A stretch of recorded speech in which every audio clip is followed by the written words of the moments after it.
Summon the suit. Summon the suit? What are you saying? The suit. The suit? And keep this safe. So be it. Let's go, let's go.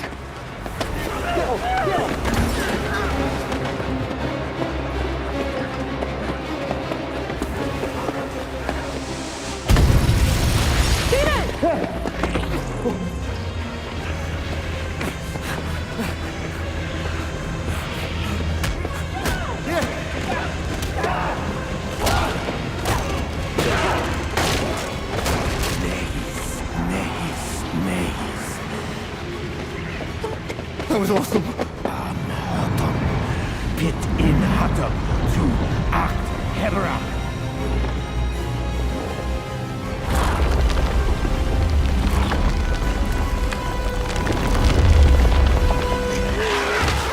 Stephen. What are you? Are you like living inside of me? It's a little more complicated than that. Mark, you look different. We protect the vulnerable and deliver justice. This is the best, worst day of my life.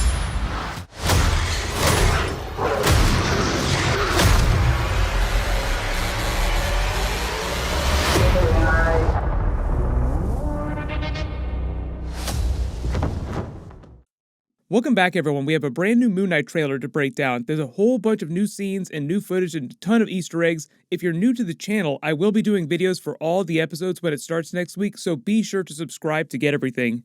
We're doing a new round of the Disney Plus giveaway. All you have to do to enter is be a subscriber and leave your favorite moment from the trailer on the video. This is actually the first trailer where we've seen where Stephen Grant is tried to force a transformation into Moon Knight by Layla. She's his friend who seems like she's an archaeologist too, because you see them in a lot of the flashbacks too, traveling through the desert. Layla, his friend, trying to get him to summon the suit, so to speak, while he's Stephen Grant. All while Ethan Hawke, Dr. Arthur Harrow's character, seems like he's opening a portal between our world and the pocket dimension where the gods are trapped in, summoning what seems like minions of Seth. That's what it seems like these dogs are. He seems like he's fighting them later in the trailer, too. In Egyptian mythology, Seth was just one of the other many gods as part of that Egyptian pantheon. Seth was the god of desert, storms, disorder, violence. It looks like Ethan Hawke's character Arthur Harrow commands some power using the other ancient Egyptian totems. Now, the walking cane he's using has a crocodile on it, and the tattoo that he has that shifts actually has the scales on it. Those represent two different Egyptian gods. But it also seems like he's trying to get that scarab totem that Stephen Grant is holding, or Mark Spector, however you want to think about him. It's the same person technically, but he's in Stephen Grant form when he's running with the totem. We see Arthur Harrow with a surprised look on his face using the totem in another trailer, so presumably he gets a hold of it at some point and uses it to gain access to whatever this pantheon is. It seems like it's some sort of device that activates a portal between dimensions. If you look at the other featurette that they dropped a couple days ago too, it seems like there's some flashbacks where Mark Spector and Layla go searching in the desert and find this place and gain entrance. Maybe they find the scarab.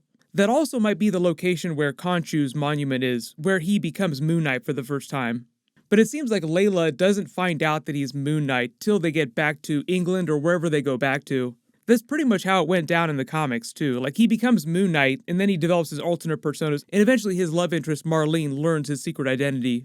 Layla seems like she's an upgraded version of Marlene, combined with a couple different characters. Like in the trailer, you see Layla taking out some of these guards. Marlene wasn't this badass in the comics. This is also the first trailer we've got where Moon Knight himself speaks out loud. Now, when he's in full Moon Knight costume, or the full suit costume, he's Moon Knight, but he's also speaking as Mark Spector. Mark Spector is meant to be the avatar of Khonshu. It's just that he can also be regular Mark Spector walking around on the street in plain clothes, acting like a mercenary. The only alternate persona that we've seen so far is Stephen Grant, and it seems like a persona that he slips into as a result of his death and resurrection, or was one of his aliases when he was a mercenary before he became Moon Knight, and the trauma of becoming Moon Knight just put him down so hard that when he woke up thinking that he was fully Stephen Grant and not knowing anything about Moon Knight or Mark Spector. He did laugh when he was talking about the accent for Stephen Grant, because people were like, what's the deal with the accent, man? He said they explained that during episode 1, like fully in context. He believes that the accent, the backstory is authentic, but then learns, obviously, that that is not the case. Like, oh, you're the fake one, I'm the real one, Mark Spector is the real person. That's the beauty of Moon Knight. In one of the later comics, he actually begins to question whether or not Moon Knight was real or Mark Spector was real to begin with. Like, did Moon Knight create Mark Spector, or did Mark Spector create Moon Knight? And it's all this grand trick that Khonshu is playing on him to help him reconcile all of his different personalities. That's the beauty of Khonshu, is that he's not a good god, he's not an evil god either, he's just kind of in this gray area. He's all about executing his will, and Mark Spector just has a fragile enough mind that he can work through him.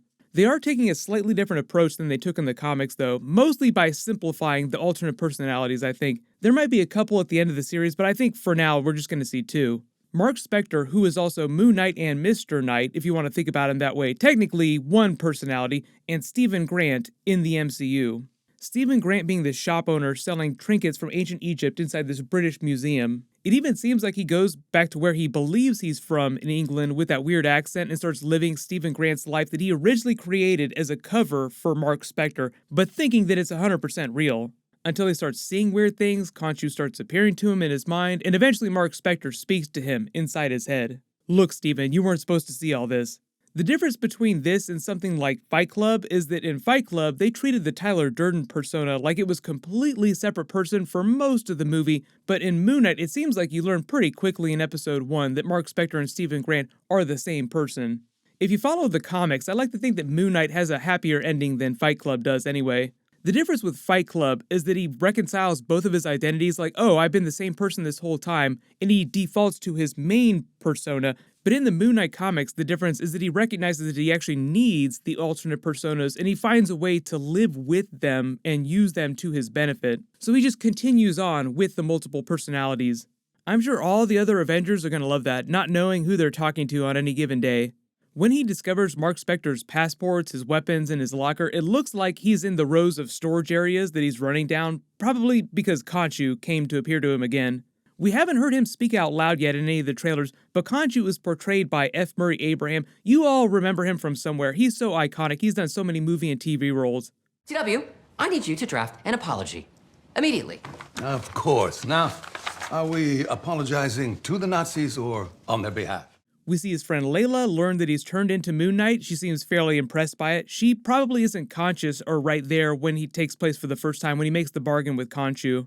But she might be an archaeologist or based on the Marlene love interest, like I said before. She was a daughter of an archaeologist that he essentially died protecting the night that he became Moon Knight. This estate where he transforms into Moon Knight, taking out all these guards, might belong to Arthur Harrow in some totally different scene. You see him using his cloak to protect Layla from gunfire, like you learn what some of his abilities are. For the most part, he has enhanced strength, durability, intellect. His cloak provides him a measure of protection from projectiles, and he can also take the crescent darts out of his chest here too. Like you see him reach into his chest and pull them out. The crescent darts are kind of like his version of batarangs.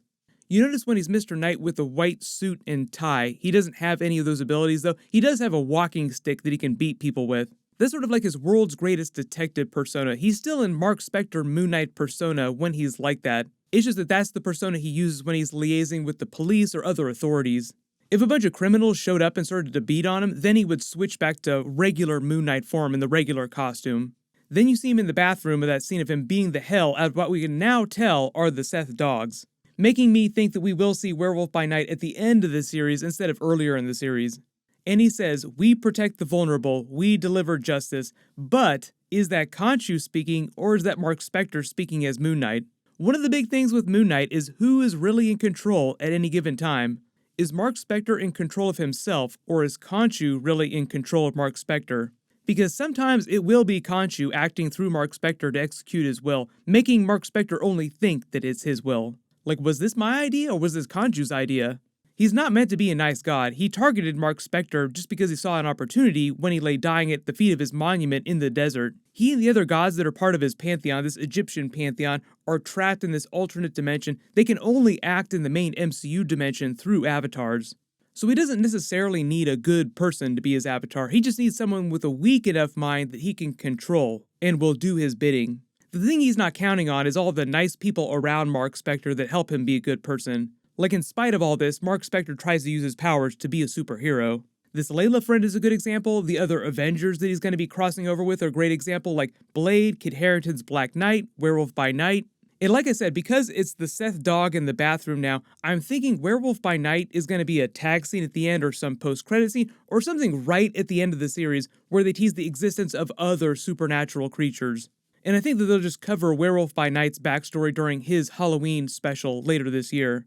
According to recent reports, Mahershala Ali's Blade character is supposed to come back on screen this time during that. Like for real on screen, not just a voice off screen like in the Eternals post-credit scene. But big reminder, Moon Knight Episode 1 starts next Wednesday. My full video will post right after it airs, just like all the other Marvel Disney Plus series that I've done videos for. If you have any special requests or big questions about Moon Knight or Khonshu or the gods or anything, just leave them in the comments and I'll add them to my bonus videos.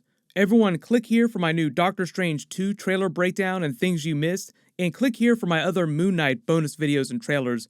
Thank you so much for watching, everyone stay safe, and I'll see you guys in the next one.